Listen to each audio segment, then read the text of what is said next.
بارش کا امکان، مسجد نبوی آنے والوں کے لیے اہم ہدایت۔ مدینہ منورہ کے موسمی حالات کو دیکھتے ہوئے ادارہ انوار حرمین نے مسجد نبوی صلی اللہ علیہ وسلم آنے والوں سے کہا ہے کہ وہ نمازوں کی ادائیگی کے لیے اپنی جانماز ساتھ لائیں۔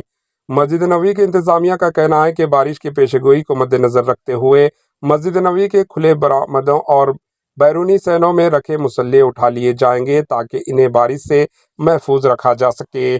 انتظامیہ نے مسجد نبوی صلی اللہ علیہ وسلم آنے والے زائرین سے کہا ہے کہ وہ نمازیوں کے لیے آتے وقت اپنی جانماز ساتھ لائیں تاکہ بیرونی صحن میں جگہ ملنے کی صورت میں اپنی جانماز بچھا کر نماز ادا کی جا سکے۔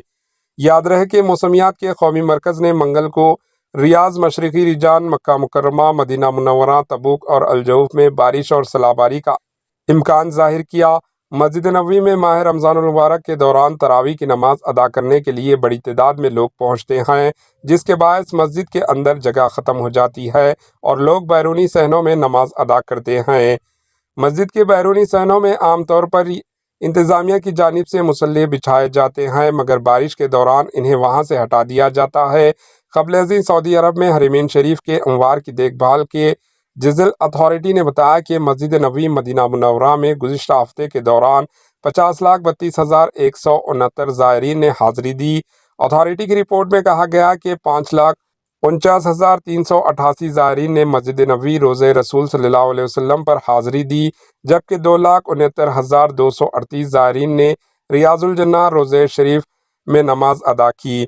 اتھارٹی کے مطابق مختلف قومیات سے تعلق رکھنے والے 10,302 سے زائد زائرین نے ترجمے کی خدمت سے استفادہ حاصل کیا۔